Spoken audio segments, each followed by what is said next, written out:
And all right, yeah, we can move on then. Chapter two, lyric is genre. I didn't have a whole lot in this section that I would, this kind of genre aspect rules. I was gonna ask, what is genre, or how would we define it? Like I think kind is an adequate word. for genre, Kind, kind, type, type, yeah, category. right. That's what I said. Are This they thing is like rules? these other Right. things. So I mean, I think that there are,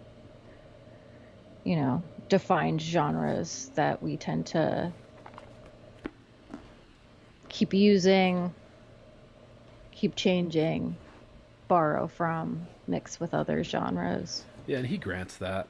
Like he grants that in a lot of areas, but that's what I But was thinking. Yeah, are they just in general terms of rules? literature, it's a group, a category of whatever kind of literature we're looking at that tends to adhere to Right. a certain set of,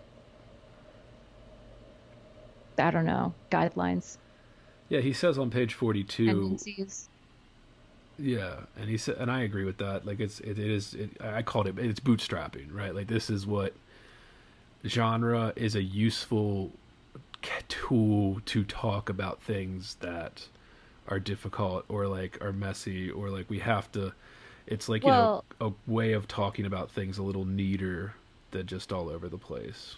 well, I think it's also important in terms of like distinguishing poetry from fiction.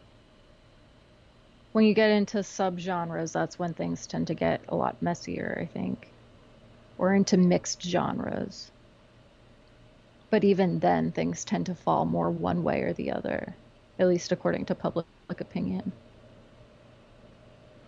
Yeah, he says, I forget who he's quoting here, but he just quoted somebody and then he's talking about their oppositions. He says, his opposition to the notion of genre was based on the concept of genre as rule, where obeying the rules of genres, as in neoclassicism, violates the creative spirit of literature. So genres oppress and stifle creativity. If it is true, as Jameson claims, that genre criticism has been discredited, what has been discredited is, first, the notion of a genre as a set of rules that a literary work ought to follow, and second, the idea that a purpose of generic categories is to classify works, to tell us whether this piece of literature is in fact a novel or an anti novel, for example. Yeah, So yeah, and I mean I agree with that for the most part. Like they're just and that's why I said bootstrap. Like this is bootstrapping. Like we can be like, well, it's not really that. We can deconstruct all we want, but eventually, you hit bedrock, right? Like eventually you really can't go any further, and you have to pull those bootstraps and be like, well, this is lyric for the most part. Okay, this is drama. Like that you just have to do that.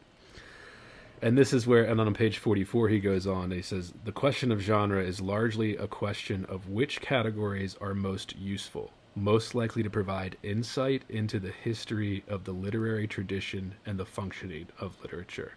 And I think that's true. I think that's him saying what the aim of this is when he's talking about lyric as genre, right? What is most useful, most likely to provide insight into the history of the literary tradition and the functioning of literature. So it's kind of a scientific way to talk about it, but it is kind of what we use genre for, right? I don't sure. know. Yeah, I mean, what do you? Yeah. Yeah, I don't know. This fucking To book, dude. classify things, to say Yeah, this is what this is. This is therefore the kind of thing that I like. yeah. And I had another question here because I didn't want to spend too much time on genre because the genre chapter is incredibly long. So fucking long. And he gets into the historical categories. He uses some good examples, right? But yeah, I was just kind of getting into like, what does this add? One last, let me see what I had. I didn't want to just go all over the place, but I had.